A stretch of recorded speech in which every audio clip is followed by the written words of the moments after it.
Lately I've been thinking about this life and how it brought me here. Staring at this man in the mirror, I see him often here. Wipe my tears, only if you knew what I was going through. Only if you walked it in my shoes. Certain things don't like to talk about, but I'll always remember. The chaos in my mind turned my heart out in November. I'm surrounded by too many doors, not sure which way I entered. But I'm rocking with my loved ones, let you know that front and center. Found out my skin's tough as leather, I can storm through any weather. Addiction was the hardest battle I ever endeavored. It takes a lot of effort to apply all of this pressure. Being higher than propellers only drove me through the shredder. Welcome to the Message Hope podcast, where the hope stands for hearing other people's experience. My name is Adam. My name is Mike, and today on the show we have a young lady that she was one of the first people to pull us aside and let us know she was listening and let us know like that it helped her, and that like we all were crying that day. And so we really appreciate your support, and we're honored to have you on the show. Welcome, Eva. Thank you for allowing me to be here, man. Like, I listen to you guys on a weekly basis, and I be listening at work. You guys got me crying at work, and people just be looking at me, but I don't care because you guys get the message through. Yeah, awesome. Well, we appreciate it. And that's like the ultimate goal, is like to just carry. Yeah. Like, I was talking to one of my old therapists when I was in treatment the other day, and I was like, like, our goal is just to like further the message of hope that like you don't have to fucking keep living the way that you're living. Whether it's like prison, criminal activity, drugs, abusive relationships. Obviously we want to expand this podcast a lot further than just drug use and addicts, and we want all that kind of stuff. But I think it's important for people to know that people go through shit, but there's hope. Yeah. And we shared about Eva on episode 26, right? Mm-hmm. And one of the things that you said that really stood out to me, right, was you said, I didn't know that people relapse so much, right? The same way that I did, right? And I think, like, and me and Mike, we talk about this, like, the biggest thing that we could do for one another in recovery is say, like, me too. Yeah. You know what I'm saying? And, like, that's the most powerful thing, because empathy, like to have somebody that understands us, like where we've been, is like super important. So like that's why we also want to get like people from different backgrounds, different stories, all that stuff. So yeah, so we're really grateful to have. And I've known Eva. Okay, let me tell you a little story before we get started. All right, I known Eva before I was even a newcomer to this time. Right, when I met Eva, right, she was like the secretary of a meeting in Upland, right. We won't go into too much detail what your life was like then, right? But my point is, right, and you had multiple years, didn't you? A year, like almost 18 months. Okay, I think. So you had almost. So to me, coming fresh off the streets, that's an old timer. Yeah. And then of course there's some bump in the roads for me too, right? And then our paths crossed again, and so yeah. So I've known Eva for at least 12, 13 years now. 14, I think. Yeah. Yep, in and out of the rooms, yeah, for sure. One thing I want to mention before we get started, Eva, I had somebody come up to me just yesterday and said, hey, what do I got to do to be on there? And like, it made me realize, like, if you're clean, you have a message. Absolutely. Yeah, 100%. Yeah. So if you came out of that and you're clean today. So if you want to be on here, just come ask me, come ask Adam. Mm-hmm. And if you've been clean and got a couple steps under your belt, like, we want to hear your story. Because your story will reach somebody. And it's difficult to do it like in front of people, but here it's kind of like an intimate thing, and where you can get comfortable and actually let people get to know you, because some of us can't talk in front of people. So Eva, you could also like pay us in 3 installments of $29. Oh, wow. All right, go ahead. All right, Eva, where'd you grow up? How was that like? I grew up in South El Monte, California. I was born in LA General Hospital. I lived in Pico Rivera for 5 years, and then my mom and my dad wanted to move closer to their job, so we ended up moving to South El Monte when I was about 5 or 6 years old. Mm-hmm. And that's where I grew up at.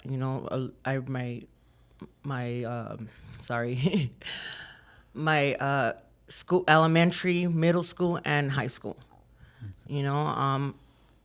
I grew up in a home with both my parents. Just so you guys know, my dad isn't my dad. He's my stepdad, but he's the one that stepped up. He stepped up, and I've always known him to be my father, no matter what. Yeah. I grew up in a home with no drugs, involved, but there was a lot of violence in my home, physical, emotional, and verbal. You know, my mom's background is where she grew up in the projects. My grandma and my grandpa partied, and my mom wanted to get out of that lifestyle. The minute she got pregnant with my older sister, she did get out of that lifestyle, and all she wanted was better for us. However, you know, she had some traumas that she went through, but she didn't know how to deal with those traumas, you know, and it boiled over to her raising us as kids, you know, and I always got the brunt end of the abuse. And not until I was 14 years old did I find out why. Apparently, my mom was married to my dad, my real dad, right? And that was the love of her life. And I was a planned child. And my dad was a drug addict. My dad was a heroin addict and an alcoholic. And my mom got tired of it. You know, my mom really got tired of that lifestyle. And my mom went into the room one day and told my dad, it's us or the drugs. And my dad chose the drugs.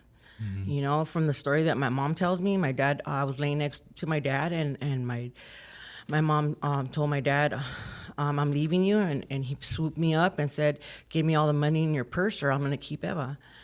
And my mom gave him everything that she had, last paycheck, everything, you know, and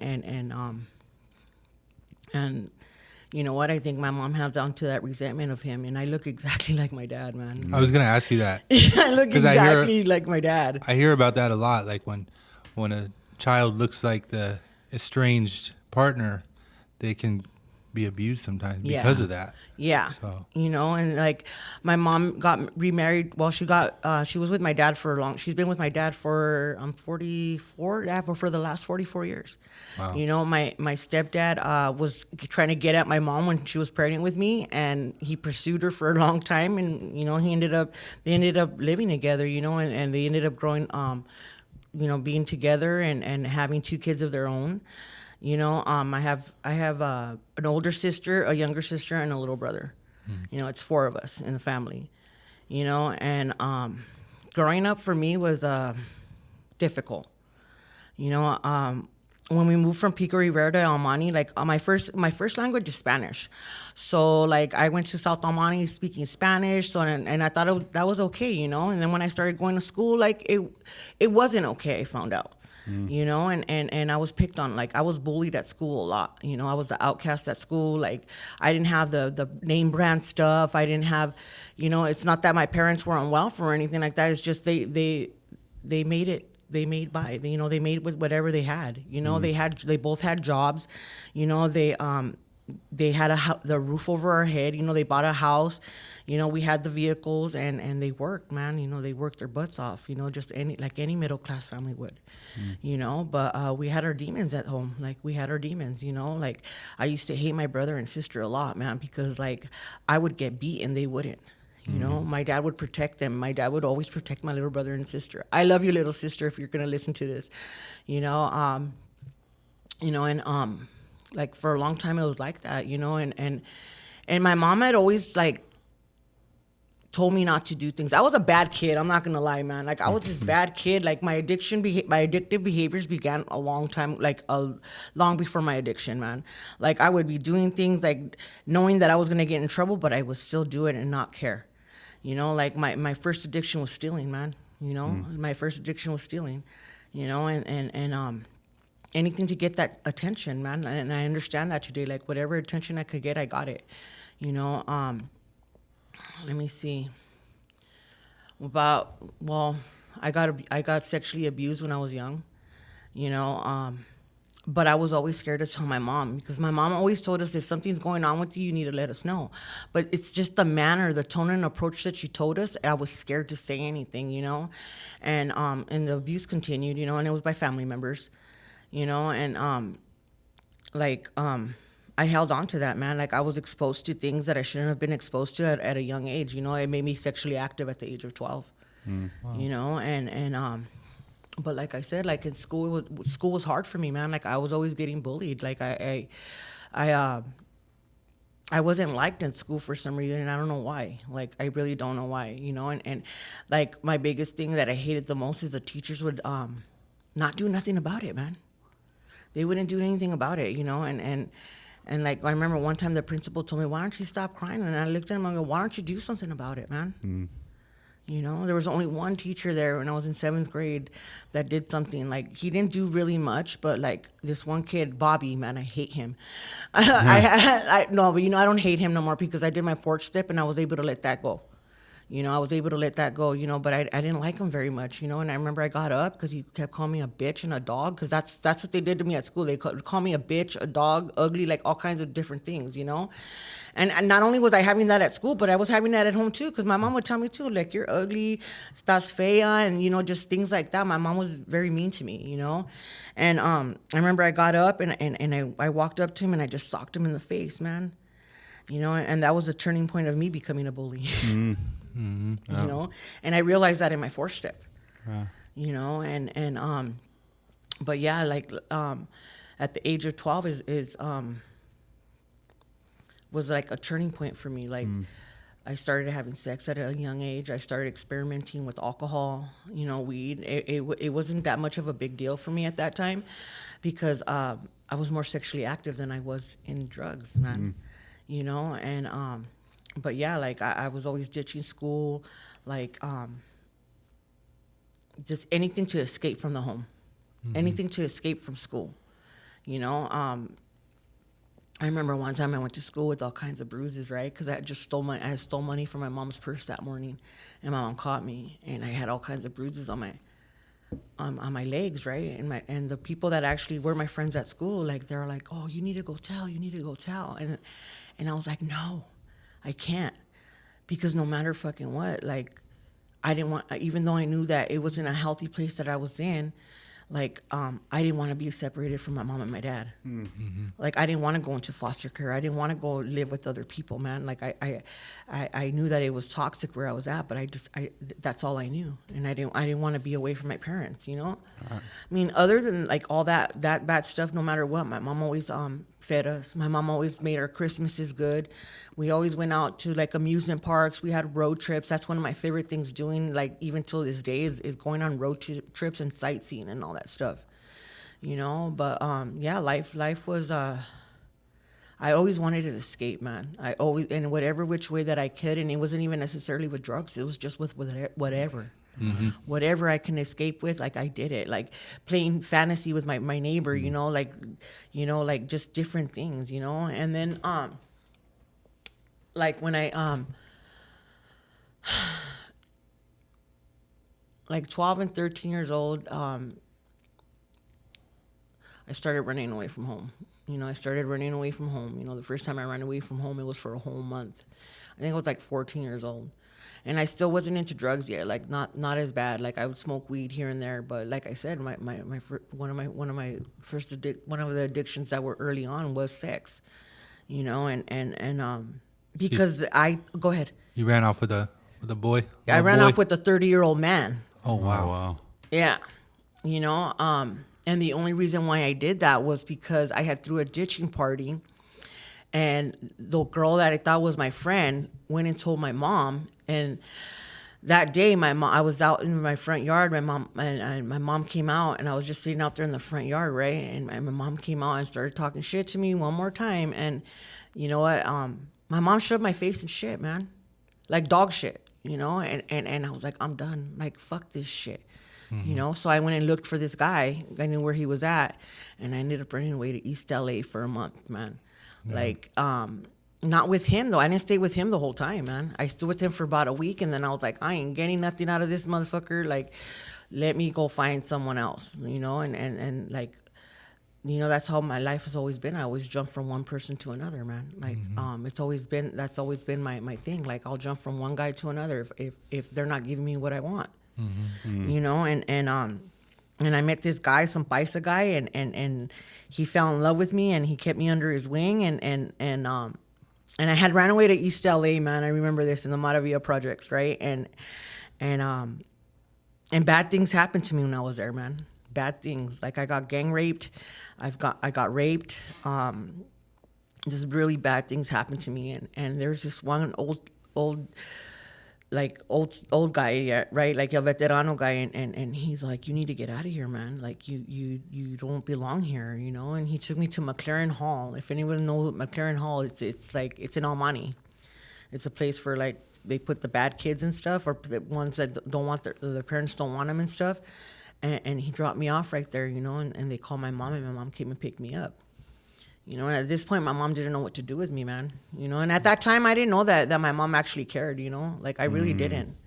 Like, I didn't know that my mom was up at night worrying about where I was at. Like, because I didn't think she cared, man. Like, I didn't think that she cared. Like, I hated my mom for a long time. I really did. I hated her. I hated her because of what she did to me. And like how can you do that to your child? Like I didn't understand it. Like, you know, I thought you were supposed to love your kids, you know, because I would see the love towards my sister and my brother, but I wouldn't see it towards me.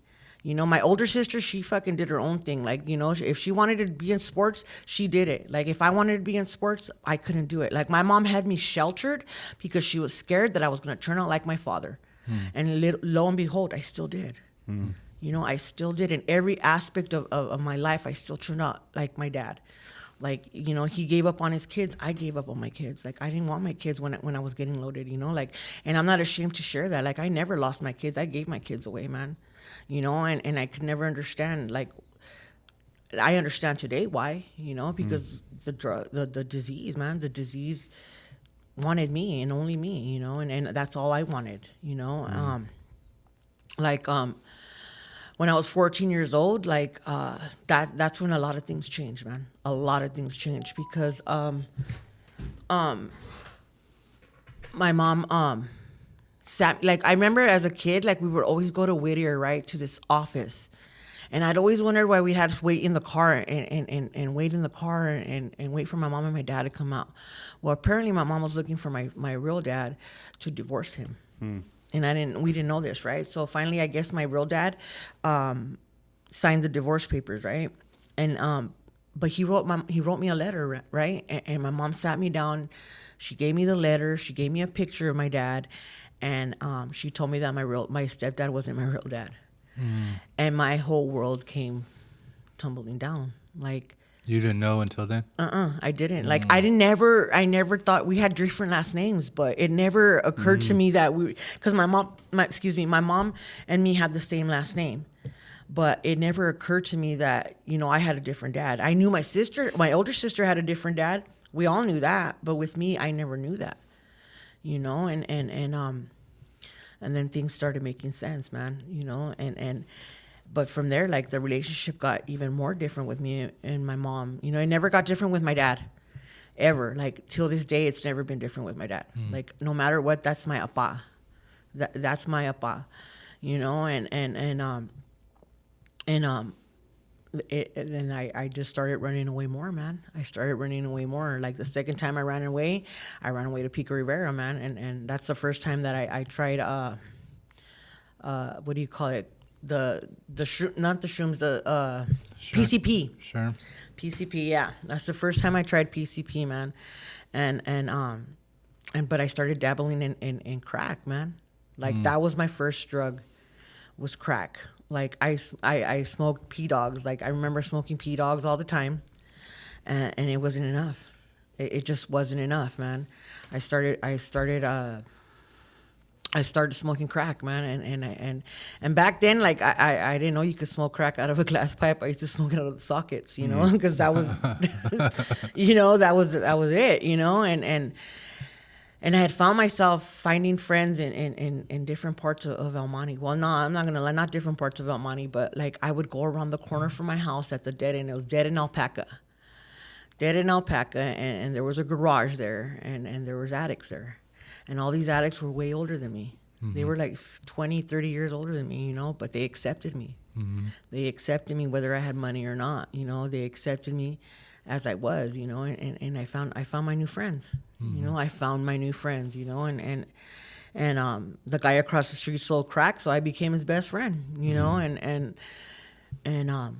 yeah, I stood stuck on crack for a minute, man, and then I was still going to school though. Like, I was still going to school. I would be ditching a lot, I ended up going back to continue. I ended up getting sent to continuation school, Valley Lindo.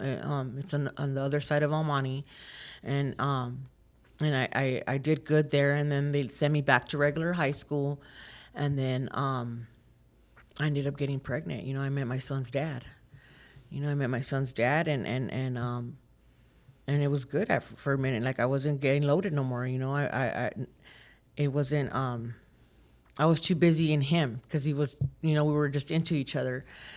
And then I ended up getting pregnant at 15 years old, and my mom had always told me, don't get pregnant, don't have sex. But she never told me the consequences of doing that. Mm-hmm. See, that was my mom's thing, is that she never, she would tell me not to do things, but she never told me the consequences. What could happen if I do those things, And I was scared, I remember walking into the clinic and walking out, and like, it was like a dream. Like, oh my God, how the hell am I going to tell my mom I'm pregnant? How am I going to do this? Like, I'm going to, like, she can't hit me because I'm pregnant, because my mom loved not that she loved hitting me, but she, like, that was her outlet to let her frustrations out towards me, and I didn't understand that, and then I have an aunt, she's my aunt. She's amazing, man. Like, I love her, my tia Sandra. She helped me hide that pregnancy for a little while, She helped me, she helped me get on welfare. She helped me do all kinds of things, she helped me hide it,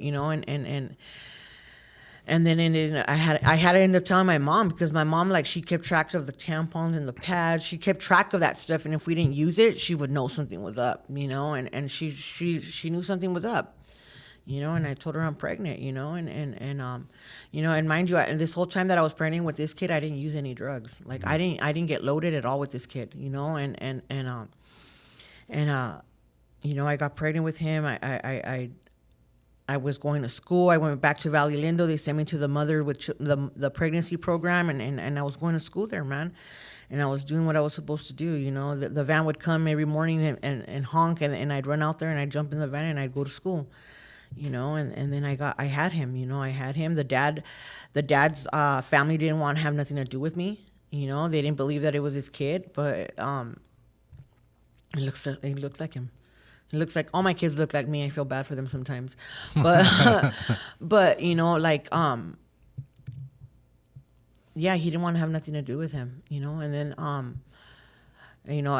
about 2 months of him, about 2 months after he was born, I met my daughter's dad. I have 4 different kids, and I have 4 kids, and they all have different dads. I have ADD. That's what my boyfriend says. All different daddies. Yeah. I heard that joke from a recovery comedian. He said ADD in our house stood for all different dads. Yeah. So, like, I met my daughter's dad, and I got introduced to crank by him. And if you're as old as me, then yeah, that I did one little line, and I was seeing people out the window already, that first day, I got introduced to my daughter's dad. I hung out with him, and, I got addicted to speed, man. I stopped smoking crack, and I got addicted to speed, and it was more important to me than anything. Like, I'm a clucker, man. I cluck whatever I can get my hands on. I steal and I cluck. That's my get down. Like, I can't sell drugs because I do drugs. Like, I'm not that one. I can't do that. So I just like doing drugs. I steal, I cluck, and I sell my ass straight out. I was that hoe. I was that hood rat, and I'm okay with that today, because that's part of my story. It's made me the person that I am today. I used to tell people everything's for sale. Yeah. Literally. Yeah. You want these shoes? How much you give me for them? Yeah, exactly. Everything was for sale. For reals, man. Wow. I my son was 6 months old, right? And I remember I wanted to get high so bad. I stole my mom's. This is when the phones that the house phones, the cordless house phones had just came out, right? And my mom got one, and I wanted to get high so bad, and I stole my mom's phone, right? And I went and clucked it to the Connect, and then I was like, "Fuck, what am I gonna do? Like, my mom's gonna come home and she's gonna know her phone's gone." So I did what I know how to do. You know, I gave up my child, man. Like I had my son, and he was 6 months old. He was with me. I was getting loaded, and I didn't want. I knew that I couldn't. I knew something told me that I couldn't take my kid with me, man. So my mom always got home from work at 3 o'clock in the afternoon, right? She only worked 5 minutes away from the house. So so what I did was, thinking that I was doing the right thing, like I left my son in the back porch with the bottle, you know, and I abandoned my kid. Mm-hmm. I abandoned my oldest child, man. I abandoned my oldest kid. And my mom didn't come home 5 minutes after she got off work. She ended up coming home 45 minutes later. So they found my son in the back crying, you know, and my mom wondering where I was at, you know, and I didn't come back. I didn't come back for a long time, man. Not until I got pregnant with my daughter. You know, I got pregnant with my daughter at 17, thinking that the dad was gonna be there, and hell no, man. He was an addict, man. He was an addict. And you know, I thought it was gonna work out, and it didn't, man. He ended up going back to prison, and I ended up. I had a friend. Her name's Amber, and she let me stay with her. You know, I was getting loaded with my daughter. Like, I got loaded with this kid. You know, and I recently told her that. You know, like, I did drugs with you. Like, I told her I had just smoked weed with her, but like, because I'm learning how to work an honest program today, and trying to build a relationship with my kid, I told her, like, yeah, I use more than that with you. You know, and you know, it is what it is. You know, here's the thing, like, you're not the only one at the table. Yeah. Right, we're males. Yeah. Right, but like, we have kids, both of us. Right, they're born in the influence. Right, and like all of them. That's that shame that keeps us fucking sick. Mm-hmm. Mm-hmm.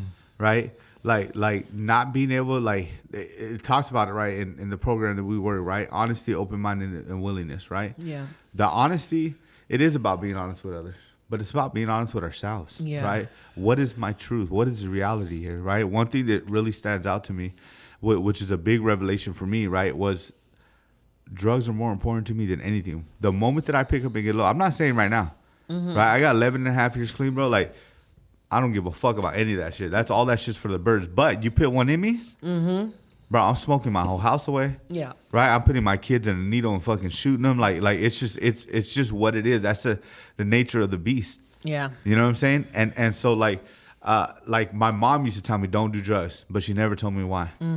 Right? My kids, I tell them why. Right? Yeah. I tell them, bro, like, both of your parents are addicts. Yeah. Both of your, you know, from both sides of the family, the grandparents are addicts. Yeah. Right? Like, we don't come from nothing. So what you see here today in this house is something that has never been done in my family generation, right? And like, it's not a fucking game. We all start off with a little bit of weed, a little bit of alcohol. And here's the truth, not everybody becomes addicts, bro, but if that shit gets a hold of you, bro, like, I'm a good fucking man. Mike's a good man. You're a good fucking woman, right? You put some fucking drugs in me, bro, I become a monster. I do. And that's for everybody at this table. Yeah. Yep. Right? Yeah. And until we start, for me, like, it wasn't until I started to admit some things. Yeah. Right? The hardest pill I had to swallow was that I was a bad dad. Right? Because I justified, rationalized it, and minimized my whole using. I'm not that bad. Like, I'm still home. I'm getting high, but I didn't abandon my kids, right? I'm getting high or like putting hands on my old lady, but like, I'm home and I love her, right? Like, I'm getting loaded, but I'm in the restroom and not on the streets, right? Like, I stopped my food stamps, but I'm still, you know what I'm saying? Like all this stuff. And the truth is, like, I was a fucking bad dad. Yeah. Right? I was a fucking bad dad. I didn't give a fuck. Like, as much as I wanted to love them properly, as much as I wanted to raise them properly, my disease didn't allow me to. Yeah. You know, and people like I work with newcomers, right? And they're like, oh, I just want to be free. Are you really free, bro? Yeah. You know what I'm saying? Like, my disease told me when to shit, eat, go to fucking the spot, when to leave the spot, when to spend time with my kids, which was never right. Like, my disease controlled every aspect of my life. Oh, yeah. You know what I'm saying? But I think it's important because I was actually at a meeting last night, and this kid was talking about, and it fucking, like, it hurts me every time I hear somebody say this, right? He said, I'm a piece of shit. And he said it multiple times, right? And that shit resonates because I felt like a piece of shit. Yeah. You know what I'm saying? I felt like a redeemable fucking loser. And when I walked in that room, I had the whole weight of my kids being born under the influence, me being an abusive prick, me never having nothing, me choosing drugs over them over and over and over and over again. And that's what kept me sick. Because I thought to myself, there's no way that Mike used the way I used. There's no way he put his drug use ahead of his kids the way I did. There's no way that this person put hands on their old lady. Like, there's no way that these people, you know what I'm saying? And like, for me, like, having people to be like I fucking been there, bro. Like, we talked about it, right? Like, the Me Too, right? The Me Too's fucking saved my life. But I didn't get the Me Too's by sitting around and not fucking asking. Like, yeah. Bro, I seen people take case like, what was your disease? I don't want to know what your recovery's like, bro. What was your disease like? Like, how did you use? How often did you use? Who did you use with? Like, I needed to know that. Yeah. I want to know how fucked up you are because you look good, bro. You got some nice shoes. You got a good car. You got a bracelet that's gold, bro. You know what I'm saying? Like who does that, right? Yeah. So if you look this good, and this is just early recovery stuff, right? Looking at the outside. If you look this good, I want to know about how fucked up you were so that maybe I have a little bit of a fucking shot at this. Yeah. You know what I'm saying? So, like, all that guilt, all that shame, and it's not like, it's not like fucking, like, I don't have any remorse for the things that I've done. Not like I don't have any guilt for the things that I've done. But shame is that deep-rooted all the way to your fucking bones, to the core of who you are. Like, this is like shame or guilt says like I did something bad, and shame says I am something bad. Yeah. And when we are something bad, that shit is, you can't move away from that. Because if I'm something bad, why change? No matter what I do, nothing's ever going to change it because I'm such a horrible person. That's just giving my disease an excuse to tell me to That's get exactly loaded again. it's a tool of the Yeah. disease, right? Guilt, we should feel guilty, right? If I smack someone in the mouth, I want to feel bad for it. You know what I'm saying? If I cheat on somebody, like, I want to feel bad for it because even if I go home and yell at my kids, right? Like, I'm not talking like abuse, but even if I go home like, what the fuck? Why didn't the dishes? You know, I want to feel bad for that because that's not the kind of father I want to be. Yeah. Right? But just because I go home and scream sometimes because I told them to do the dishes 10 fucking times and they didn't do it, right? That doesn't make me a bad dad. That doesn't make me a bad person, right? And so all that consuming of shame will destroy us. Yeah. And I see it all the time. It takes people out. You know, Willie talks about it. Willie talks about how I've seen so many. He said, I've never seen anybody relapse from working a fourth and fifth step, but I've seen people relapse because they didn't work a fourth and fifth step. Yeah, I would go out when it was good, but the shame that came with that first one kept me out every time. One thing that you mentioned about using with your kid, and I learned this, is like I've had multiple DCFS cases, and I always thought, well, she got loaded. I didn't get loaded. Yeah. Well, I was getting loaded, but she got loaded while pregnant. But I had a part in that, a big part in that, and I had to realize that and take accountability for that. Like, I would give it to her. Yeah. I'm just as guilty, you know. But Yeah. yeah, That was a big thing. That was a big pill to swallow. It was. Yeah. Because we could always blame her. Wow, you're the mom. Yeah. You're supposed to be the woman. But the Right. truth is, like, no. We're supposed to protect our kids. Yeah. You know what I'm saying? Unborn or Yeah, not, no you matter know. what, Yeah. bro. Yeah, we're supposed to protect our kids. So it's not. I had the same mindset. It's her. Like, Yeah, what yeah. the fuck was wrong with you? You know what I'm saying? But I let her get high because I wanted to get high without hearing her bitch about me getting high. So we got high Exactly. together, you know? So Eva, Okay. you're like 17 at this point, right? Yeah, 17 with 2 kids already. And you're out of the house. Yeah, I got out of the house when I was 16 because my mom put hands on me, and I just was like, F this. And I took off. That's when I took off with my son. But then like a month later, that's when I abandoned him. Yeah. You know, and then, I was out of the house. I was living with my friend Amber, smoking weed, you know, and I ended up meeting this guy. And he allowed me, his mom allowed me to live with him, right? And he was somebody from high school, you know, and I had my daughter right there on, I was living on Sastre right there in Almani, and I ended up having my daughter, and, you know, but I still had, I was still, and there was this girl, Maylin, man. I had met her when I was 16 years old, and she wasn't an addict, but she was an addict, but not of drugs, of men. Mm-hmm. She was married. She was 10 years older than me. She was married to this guy, but she always went out hoeing around. I went with her because she went with the guys that were getting loaded, so they gave me drugs, and that's all I wanted. She just wanted their attention. You know what I mean? But I wanted something different from them, you know. And you know, I had Angelique, and you know, I drug her around my addiction for 3 years, for her first 3 years of her life, you know. And in that time, I ended up getting pregnant again with my son Nicholas, you know. And I didn't know who the dad was. I didn't know who his dad was, and I met this guy, and I told him he was the dad, and he let me move in with him, and you know. And then my sister didn't like that. At this point, I was living in East LA now. I was living in East LA. I had my daughter, you know, and then the neighbor happened to be a crack dealer. Yeah. You know, and I was pregnant. I was still pregnant with my son Nicholas, and I was smoking crack. You know, I smoked crack with my son. You know, and because it was accessible, man. It was accessible. You know, and I didn't have access to weed, and I was in East LA, and that's what they smoked right there. Yeah. You know, and I ended up having Nicholas. You know, but my daughter and my son are both, they're a day apart in birthdays, 2 years apart, one day. You know, my daughter's February 3rd and my son's February 4th. You know, and you know, I lived there. So what happened was my sister called. My sister took my daughter to the hospital, thinking that they were doing something to her. You know, and like when she brought her back, like I was so high that I didn't realize that she was wearing a hospital robe. You know, and then come to find out that CPS got involved, you know, and I ended up moving out of that home, and because it was toxic. It was a really toxic home. He was 13 years older than me. He was an alcoholic. He had 3 kids. The baby's mama was toxic, you know, and I was only 19 years old, man. And he had 3 kids, and one of them was like 6 years younger than me, you know. So like I didn't know what I was doing, you know, and well, I got kicked out too because I stole his cousin's TV. His cousin lived in the attic, and I wanted to get high so bad, and I stole his cousin's TV. I put it in my daughter's stroller. I took it to the pawn shop, and his mom was this crazy lady, right? She wasn't crazy, but she was just on it.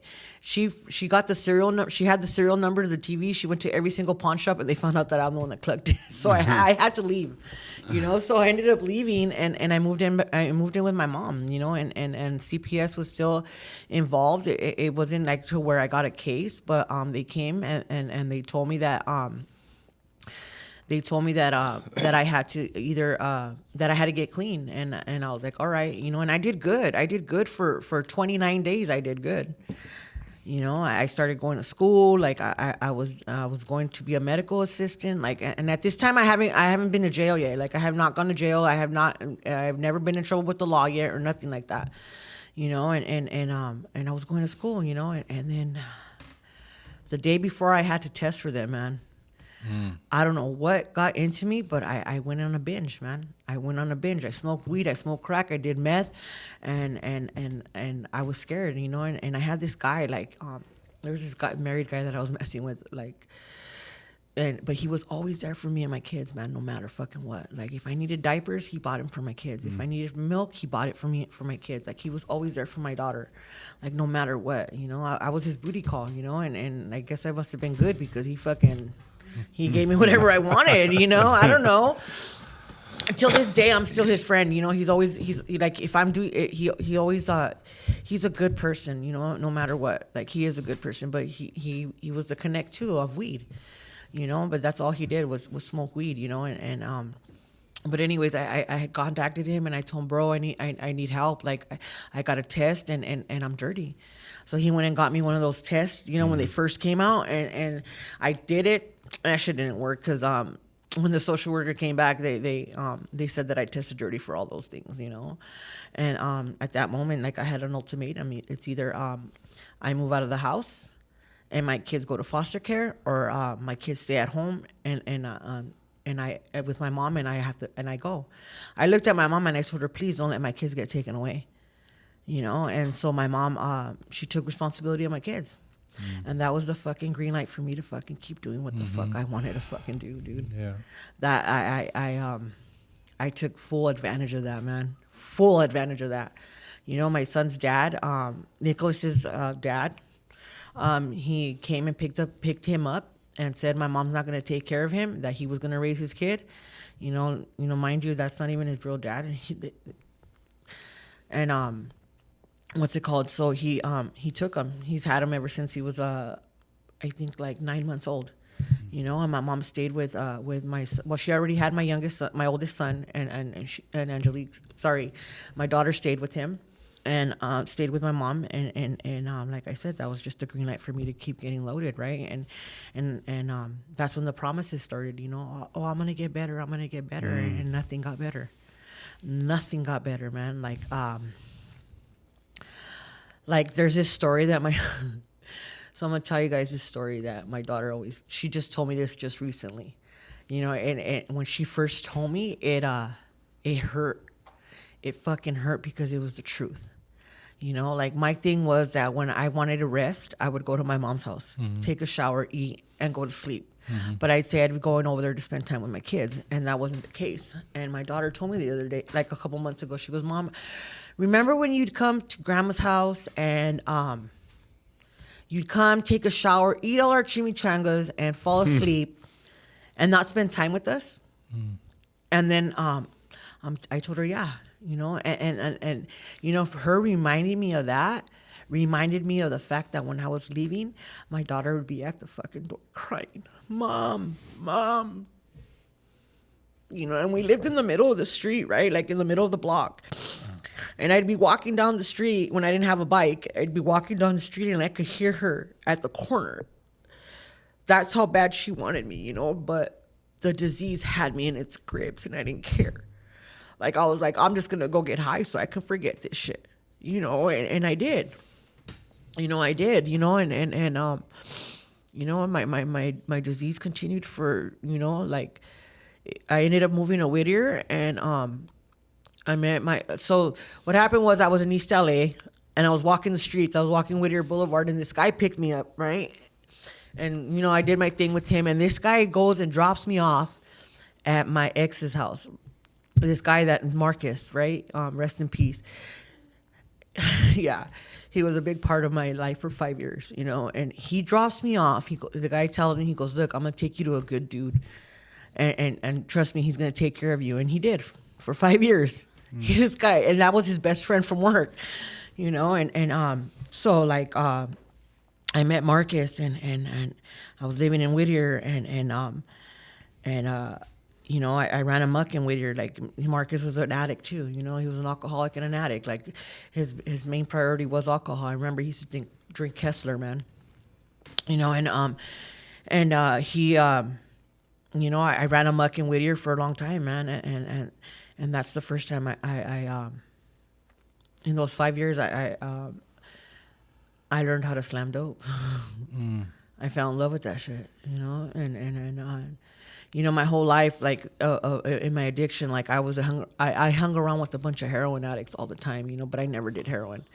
I did experience it for 6 months later on in life, you know, but I had never done heroin. I never shot up a needle. I never did none of that stuff. And when I was in Whittier, this older man, George, he shot me up with my first dose, you know, and I liked it. I fucking liked it, you know, and so, like, I had got pregnant again, you know, like, I think it was in 2003, I got pregnant again, and I was getting loaded, you know, and the people around me didn't care, you know, they didn't care I was pregnant, you know, and I was getting loaded, and I remember having a miscarriage, you know, and I didn't know what to do with the baby because the baby had just came out, and it was dead. You know, and I did what any other. Well, I know for me, I did what I thought I could do. I'm not ashamed of this because this is my story. I put the baby in a jar and then I put it in a trash can. You know, because the trash man were coming. You know, and I never knew if it was a boy or a girl. You know, but later on in life, like when I was in treatment this last time, I was able to choose that this baby was a girl, and I was able to give this baby a name, you know, and I named that baby Mia because it was a girl, because my daughter always wanted me to have a little girl, you know, and that fucked me up, man. That fucked me up, you know. I've had a lot of things happen to me in my addiction. Like I had somebody die in my arms. Somebody that I like, this guy that I met, he was 19 years old, and I was, I think, I was 19, he was 17, 16 years old, and he wasn't very liked in the city that we were in, and he ended up getting shot, you know, and I knew something was going down, and I went and called his homeboys. I'm like, something's gonna happen, you need to come over here. Next thing we know, we hear 6 shots, and you know, and all his friends, his fucking friends, supposedly, they all went different directions, and like, I couldn't let this person die in the street like a dog, you know, and I went over there, and for the first time in my life, somebody died in my arms, you know. I seen him take his last breath, and it was something very traumatizing for me in my life, man. It was very traumatizing, you know, but that kept me loaded, you know, all these things, because I didn't know how to deal with life.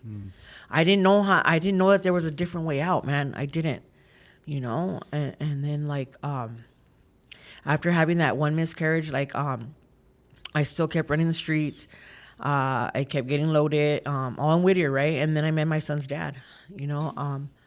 I met my son's dad, and we were having a good old time, you know. He would take me to the bar, we'd get high. He had this shop, a wood shop, and, you know, and it was all about, you know, drinking, having sex, and getting loaded, you know. And I introduced him to my friends that I knew in Whittier, you know, that he never met, and I introduced him to my friends, and they started partying where I was at, where we were living at in that warehouse, and then I ended up getting pregnant, man. I ended up getting pregnant, and with my son, with my youngest son, you know, and I was in the meantime, I was sleeping both with Marcus and my son's dad, and so when I got pregnant, like, he was iffy about, you know, about him being his dad, but we ended up getting a DNA test, and it turned out to be his kid, and I really knew it was his kid because I never got pregnant in the 5 years I was with Marcus, you know, and so like they stopped getting high with me. These people actually stopped getting high with me, and I was like, fuck you guys, like, who the fuck are you to tell me that I can't get loaded, you know? And then so what happened was, my son's dad was losing the warehouse because he couldn't pay the bills because he was too busy spending the money on dope and alcohol, and so we had to go, you know, and I couldn't go with him, so he dropped me off at a treatment center in East LA. He dropped me off at a treatment center in East LA, you know, and I went in there unwillingly, but I knew that I didn't want to have my kid loaded, you know, and so I went in. I did a year in this program, man. I did a year in this program. I had my kid in treatment. This is when I first got introduced to a program, into a recovery program. Like, I was introduced to the AA fellowship, and I was introduced to the NA fellowship, you know, because I don't know about you, but I know all treatment centers always introduce you to both, you know, and I thought I wanted this. And I stood clean for 18 months. I even went to the sober living that they had just opened, and I moved back to Almani, man. I moved back to my stomping grounds, you know, and then I met him. You know, my relapses had always been behind him, you know, and I met this guy, and I started and everything was going good. He started going to clubs, you know. I had just got a job. Like, I thought I was good, man. Like, I didn't need this program anymore, you know, and that's always been my problem. You know, I ended up getting loaded again, but at this time, I didn't realize, at that time, I didn't realize how important the program was. My program that I do, you know, and I stood out there for about 2 years, man. I stood out there for 2 years, and I remember at this time, like, my brother-in-law had put hands on me, and I was gonna leave, right? I had just got this car that my sister helped me buy. And I was ready to walk out that door. My sister looked at me and said, please don't take him with you. You know, please do not drag him on, and don't drag him out there with you. And there goes one more time, that green light to go do whatever I wanted if I leave my kid with one of my family members. You know, and I was off and running, man. I was off and running, you know, and I stood out there for about 2 years. I ended up meeting this guy, and at this time, I decided to become a mailman. You know, I started stealing mail, man. I started doing identity theft, you know, all the, you know, and and I ended up catching a case. You know, I ended up catching a case. The feds got involved. I ended up catching a case. They gave me an opportunity I OR'd myself out of jail, and all I had to do was go to a treatment center. And I went to this treatment center. It was Phoenix House in Orange County. Yeah. And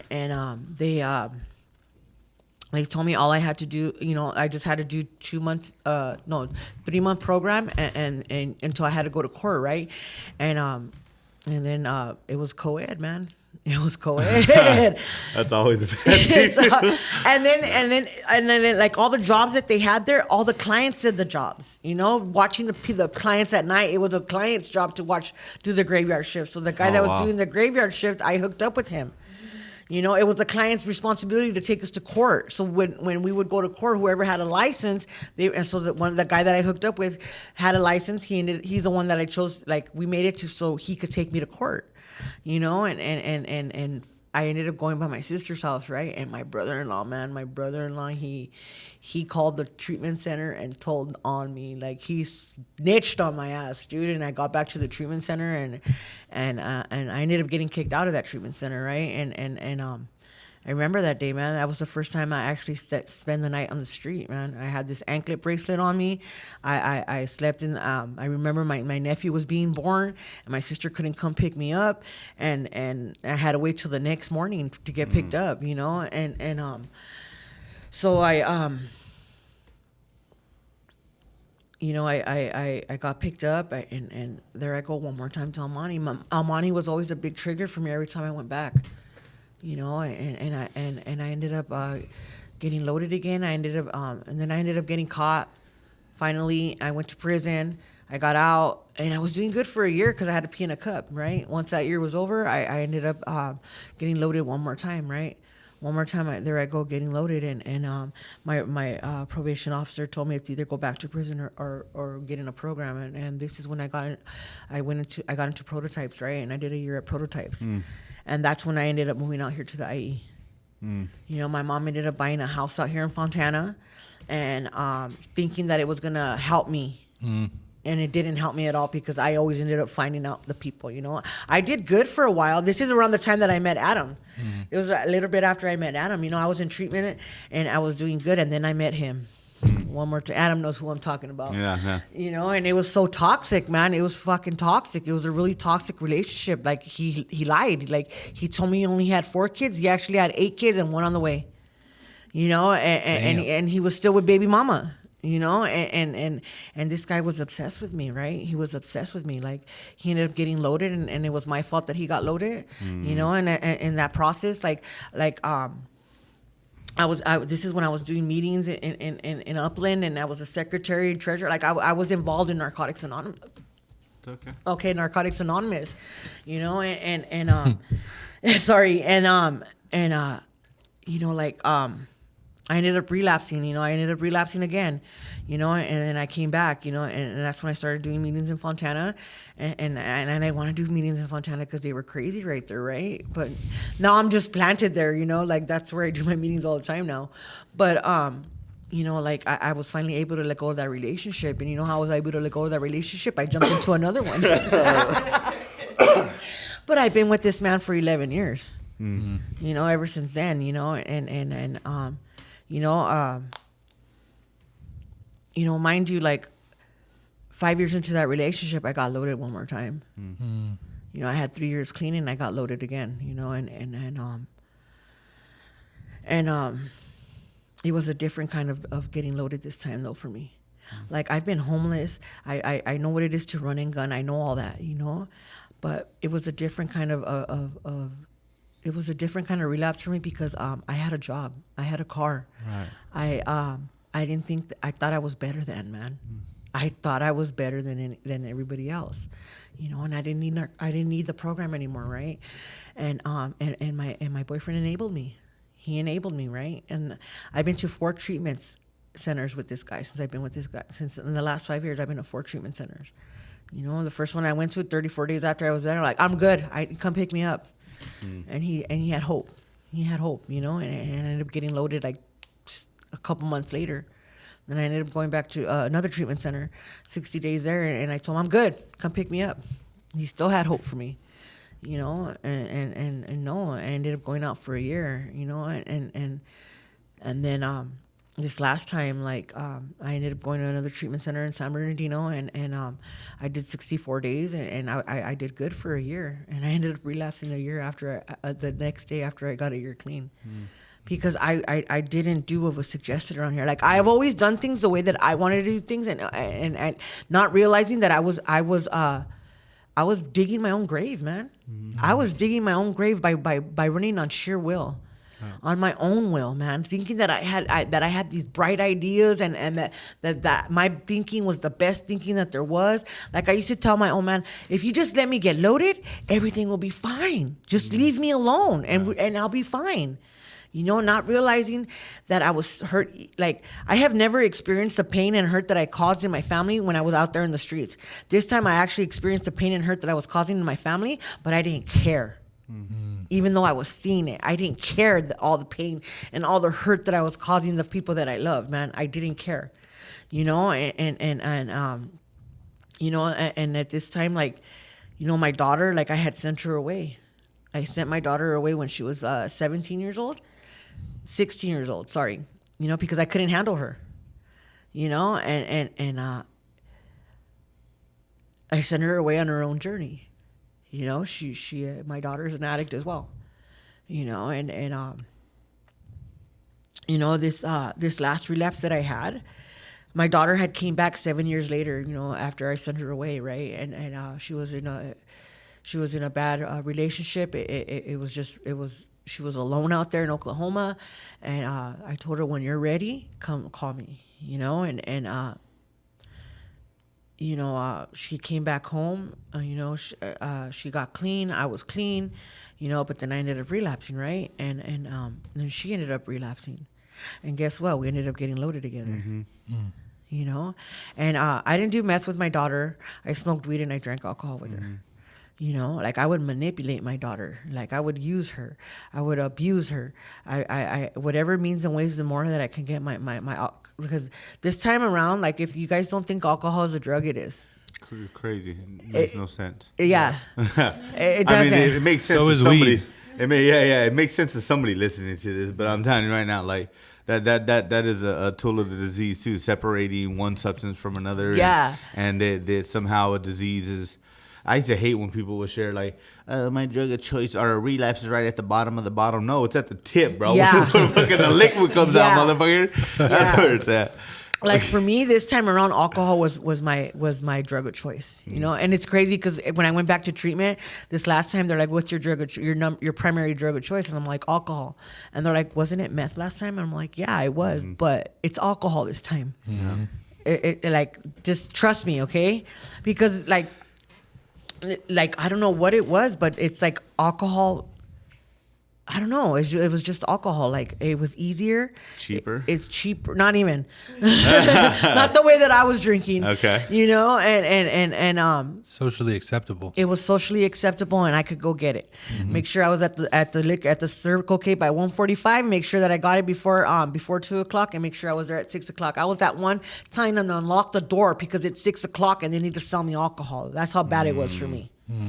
You know, and I would manipulate my daughter because she was seeing the guy at the AM PM, and I was working at Home Depot, man, and we would get off at 3:30 in the morning, and I would tell him to put alcohol to the side, and we'll go pick it up, you know, and he would do it, you know, and I would tell my daughter, tell him, you know, and you know, like, so this went on for about a year, man. Like, I was working at Home Depot. I was getting loaded at Home Depot. I was getting I would do the meth, and I was getting it from one of my coworkers because, like, I'm that addict that I will spot you out, man. I will sniff you out, and I will sniff you out. Like, I'm that addict that wants to be young again. I will fucking hang out with fucking 20-year-olds because I know they're smoking weed, I know they're drinking, and they don't know my past. You know what I mean? They don't know nothing about me, you know,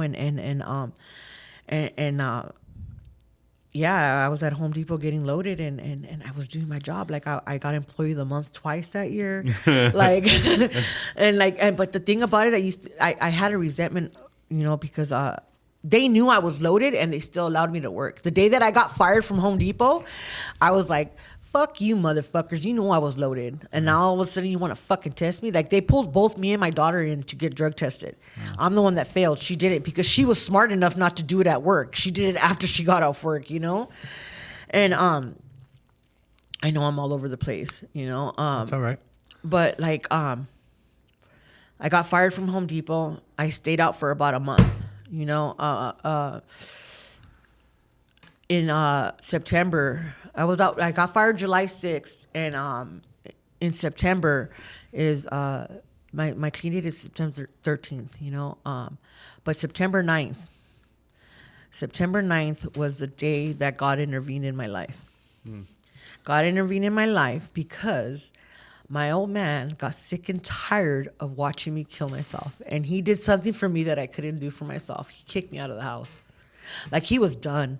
Like, the one thing about him enabling me is that I always took advantage of that. I always manipulated the situation. He would always tell me, come back home, babe.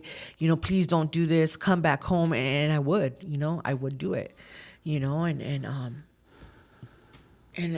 my alcoholism got, like, the alcohol got really bad. Like, I was drinking alcohol. I had to have alcohol every 2 hours. That's how bad it was for me. I was drinking 6 My Card lemonades with the shot of 99s in it every single day. You know, if I could get a hold of a bottle of Jack Daniels, because that was my drink, I would have it too. You know, weed too. You know, it got to the point where I stole from my mother-in-law, man. I stole from my mother-in-law. I stole things from her that were sentimental to her. And she told me this when I got back home from sober living. She said, it meant nothing to you. It was important to me, and it was just a high for you. That hurt. But you know what? I had, not that I had to, I got to listen to that. And I got to be, I got to accept the fact that I hurt somebody. Yeah. And I didn't, you know, like, my whole life, I've always blamed everybody for everything. My whole life, it has not been my fault. It's been everybody else's fault but my own. But you know, like, it's his fault that I'm the way that I am. If they wouldn't talk to me the way that they're talking to me, I wouldn't do the things that I'm doing. Yeah. If my mom wouldn't have beat me, I wouldn't be the way that I was. If I didn't get raped, you know, all these things that I blamed everybody for, man, you know, and like, honestly, the day that I got kicked out, like, I was driving the dope man around, and I told him, all I want is alcohol. Just feed me alcohol, please, because my boyfriend had took my means of getting alcohol. He took all the money that I had, and I didn't have no way of getting alcohol, you know. And I drove around for a couple of hours, and I dropped him off at the spot, and I was able to take a look at my surroundings, and I came to a moment of clarity, and I was like, is this the life that I want to continue living? Like, I'm not better than these people. Like, I thought I was better than them addicts. I really did. Like, I really thought that because I had my car, I was better than them. Like, the guys would walk up to my car and want to party with me. I just look at them, I'm like, whatever, bro. Like, get the fuck away from my car, you know? Like, I'm not, like, because at this time, this last 5 years, I learned to get loaded by myself. I was an isolated user. I didn't get loaded with nobody else. As to versus when I used to get loaded before, I got loaded with everybody and anybody, you know, but like, you know, September 9th, I got kicked out, and I had a realization, and I called my little sister, and I told my little sister, I need help, you know. And mind you, like, I've always knew when I needed help, but this time something just, God was in me, man. Like, my higher power made me open up my eyes, right? And I'll never forget that last day. Like, that was my bottom, man. I didn't stop getting loaded. Don't get me wrong. You know, like, my excuse to my sister, she told me to come home, and I went home. Like, my sister still lives in the home that we grew up in, and she goes, come home. And I went home. I went over there. She goes, give me your keys. And I gave her my keys, but I manipulated both my brother-in-laws. One of my brother-in-laws likes to do dope, and my other brother-in-law's an alcoholic. And I manipulated that day was the last time I smoked dope, but that whole weekend I stood loaded on alcohol because I didn't want to have withdrawals.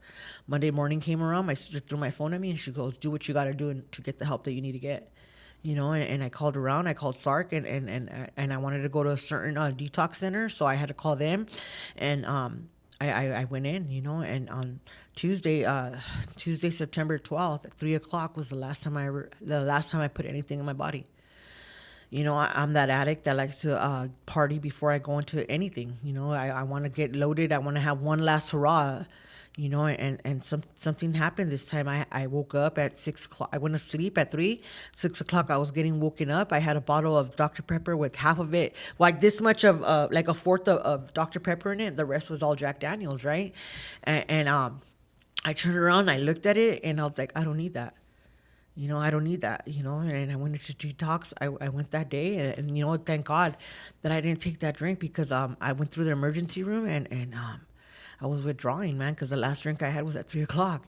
And because I didn't take a drink at 3 o'clock, I was able to get rushed up to the emergency room and to the upstairs to the detox center. And they were able to put me on medications right away, you know. And that was I did 7 days in that detox center, and then I was shipped off to the treatment center, you know, that I went to, you know. And this time around, like, I surrendered, man. I surrendered, and I came to acceptance that I was the problem. I didn't ROP that program this time.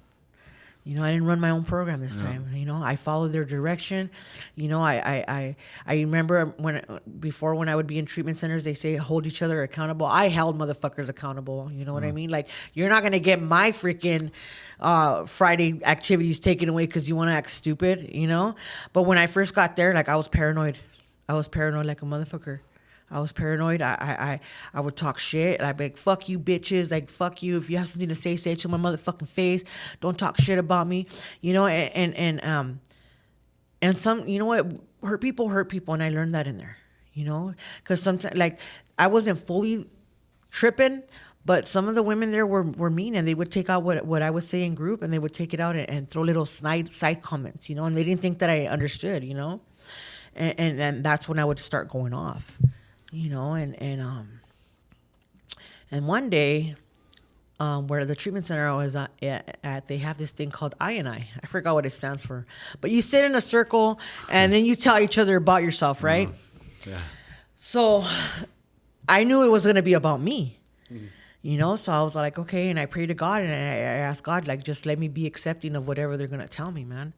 For the first time in my life, I was able to sit there and allow somebody to tell me about me. And all I could do was say, thank you, I'll take a look at that.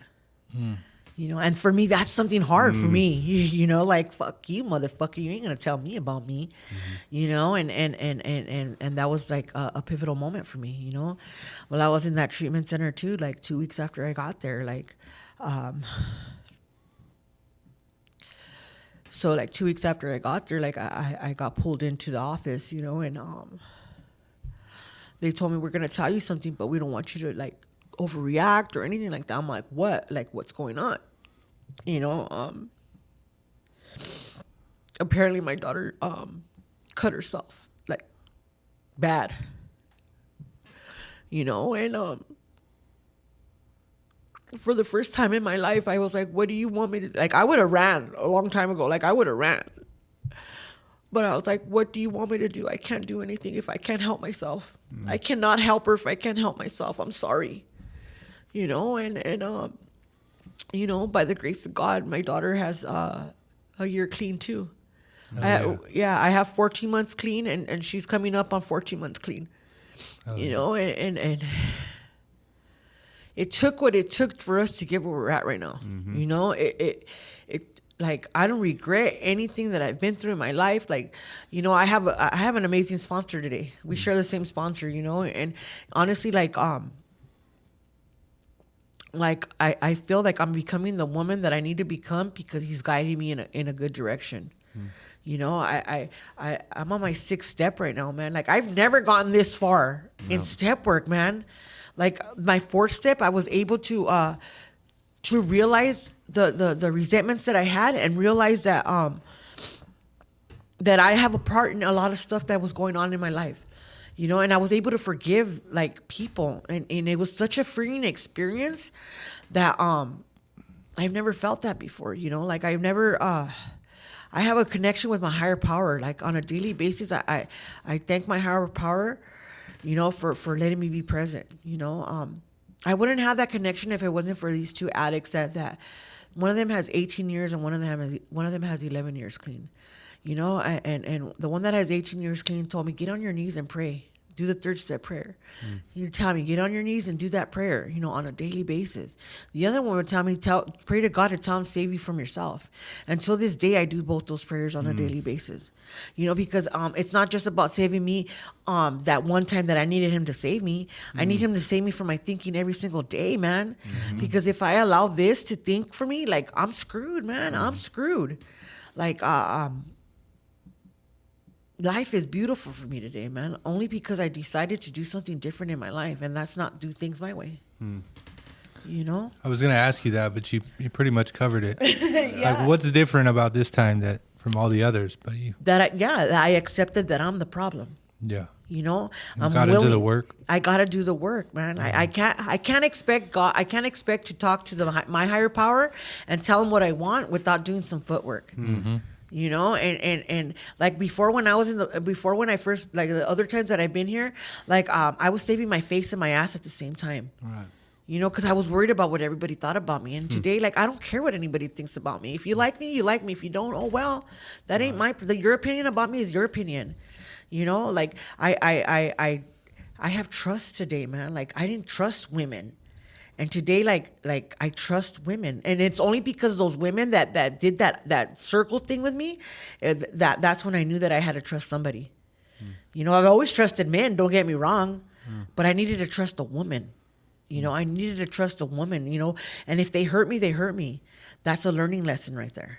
You know, like, I don't know, like, let me see, what else can I say, like. Life is different for me this time. Like that my mother-in-law, the one that didn't want to allow me back in the house, like I did 4 months in treatment, and then I did 4 months in sober living, and then I had, like, they had a time limit at the sober living I was at, and I had to go, you know, I was willing to go to another sober living because I had nowhere to go after this. You know, every time I've been into treatment, I've always been able to go home. And this time I knew that I didn't have that opportunity because of what I did. I stole, you know, and I not only did I steal material things, I stole their sanity, man. Yeah. You know, and this woman has always given me a chance after chance after chance, man. You know, and you know, my boyfriend picked me up well, he was driving me home from a meeting one day, and he's like, my mom said you don't have to go look for another sober living. You can come home. You know, and I was like, damn, you know, and the day I went home, like, she didn't say anything to me, right? And then the next day, like, she laid down the law. Yeah. And I was okay with that, man. Like, I've learned to listen today, man. I don't hear no more. I listen. I follow direction. I follow direction, suggestion. Like, you know, there's an addict around here that says that, like, I have to be willing. Like, I have to be willing to change. Like, I used to always hear, you got to be willing to change one thing, and that's everything. You know, and because I've learned to become a different person. Like, I'm learning to love myself, and I'm learning to love others. You know, right where they're at. You know, like lately, like a lot of people that I know and that I care for are relapsing, man.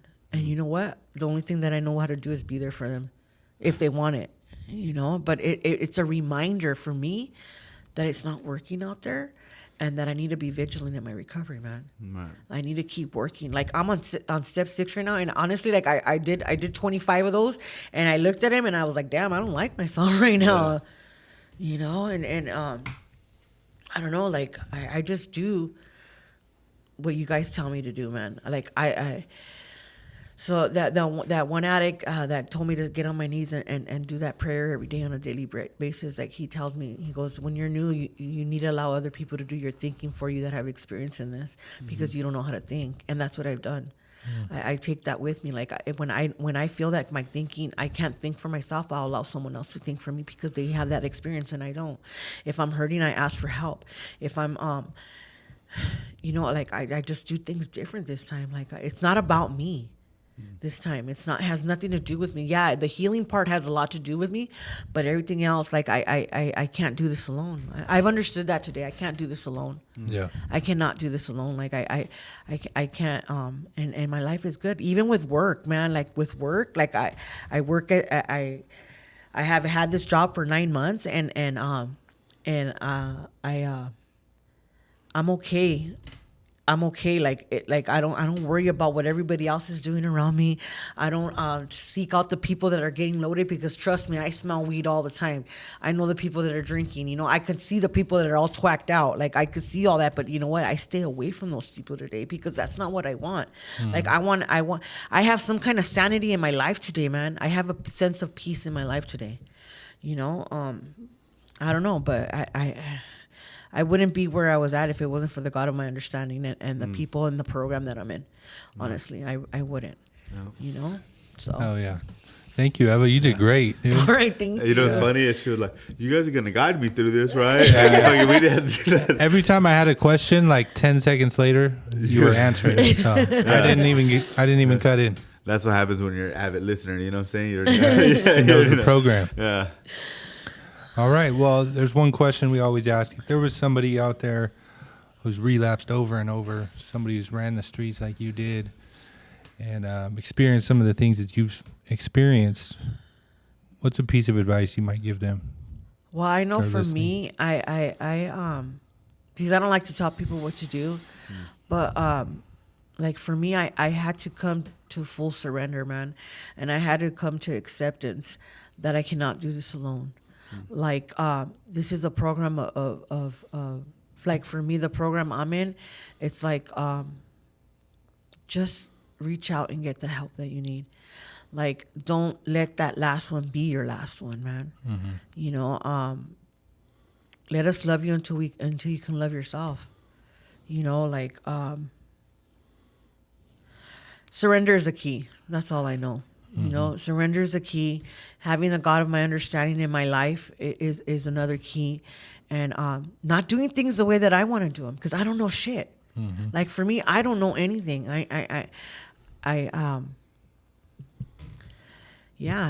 That's just allow yourself to heal, man. Like let somebody help you. You know, surrender doesn't mean like giving up. Surrender means it's like you're ready to change, man. Like that was for me. Surrender for me was like I was willing to change in my life. Like I need to be honest, open-minded, and willing. That's it. Like I have to really be willing to do this program. If you're not willing to follow suggestion and direction, there's no point.